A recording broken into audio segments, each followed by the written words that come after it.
உச்சி மயில மேகாட்டு கோவிலில கதை ஒன்று நடக்குதம்மா.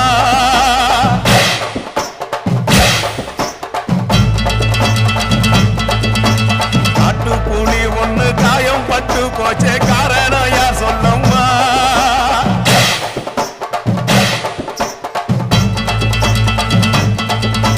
சாத்தாவோடு கையில் சத்தம் முழங்கிட தாயணி பொங்கிடம்மா.